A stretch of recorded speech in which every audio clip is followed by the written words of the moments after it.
ദൈവീകരണത്തിൻ്റെ മൂലക്കല്ലായി വിവക്ഷിക്കപ്പെടുന്ന എഫേസ്യർ 3:17 വിശ്വാസത്താൽ ക്രിസ്തു ഹൃദയങ്ങളിൽ വസിക്കുവാൻ എന്നത് എഫേസ്യ ലേഖനം 3-16 മുതൽ 19 വരെയുള്ള തിരുവചനങ്ങളിലെ 4 പ്രാർത്ഥനകളിൽ രണ്ടാമത്തേതാണ്.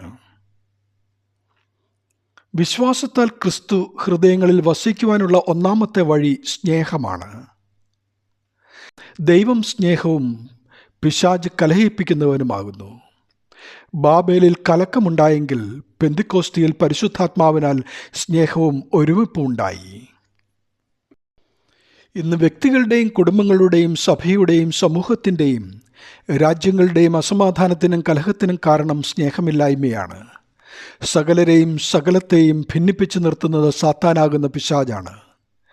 ദൈവമുള്ളിൽ വസിച്ചാൽ ക്ഷമിക്കുവാനും പൊറുക്കുവാനും വിശ്വസിക്കുവാനും വിശുദ്ധിയിൽ അനുസരിക്കുവാനും ബഹുമാനിക്കുവാനും മനുഷ്യന് സാധിക്കും.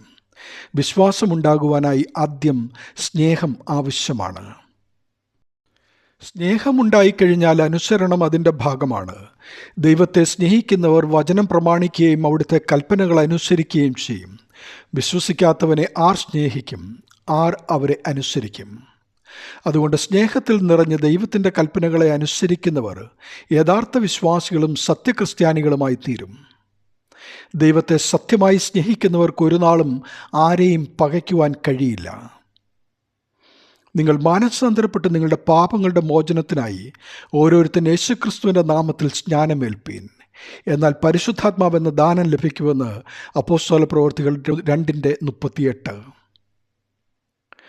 മാമോദീസായിലൂടെ പരിശുദ്ധാത്മാവെന്ന ദാനം പ്രാപിച്ച നാം വിശ്വാസത്തിൽ വർദ്ധിച്ചു വരുവാൻ ആത്മാവായ ദൈവം പരിശുദ്ധാത്മാവെന്നൊരു മറ്റൊരു കാര്യസ്ഥനായി നമ്മെ സഹായിക്കും. അവൻ വന്ന് പാപത്തെക്കുറിച്ചും നീതിയെക്കുറിച്ചും ന്യായവിധിയെക്കുറിച്ചും ബോധ്യം വരുത്തും. കടങ്ങളുടെ പരിഹാരത്തിനും പാപങ്ങളുടെ മോചനത്തിനുമായി കർത്താവിൻ്റെ തിരുശരീര രക്തങ്ങളെ വിശുദ്ധിയോടെ പ്രാപിക്കുകയും കാരുണ്യപ്രവൃത്തികൾ ചെയ്യുകയും ചെയ്യുക. അങ്ങനെ നമ്മുടെ ഉള്ളിൽ ദൈവത്തിന് ഇടം നൽകുക. അപ്പോൾ നാം പുതിയ സൃഷ്ടിയായിത്തീരും. പ്രിയമുള്ളവരെ, മാമോദീസായേറ്റ് നീതീകരിക്കപ്പെട്ട വിശ്വാസികളായ നാം വിശ്വാസത്താൽ ക്രിസ്തു ഹൃദയങ്ങളിൽ വസിക്കുവാൻ, സ്നേഹത്തിൽ വളർന്ന അനുസരണത്തിൽ ശീലിച്ച്, വിശ്വാസത്തിൽ ബലപ്പെട്ട്, പരിശുദ്ധാത്മാവിൻ്റെ ശക്തിയെ പ്രാപിച്ച്, അവിടുത്തെ തിരുശരീര രക്തങ്ങൾ വിശുദ്ധിയോടെ അനുഭവിച്ച് കാരുണ്യപ്രവൃത്തികൾ ചെയ്ത് ജീവിക്കുമ്പോൾ അവിടുത്തെ രാജ്യത്തിലും അവിടുന്ന് നമ്മുടെ ഉള്ളിലും ആയിത്തീരും. ദൈവനാമം മഹത്വപ്പെടട്ടെ. ആമീൻ.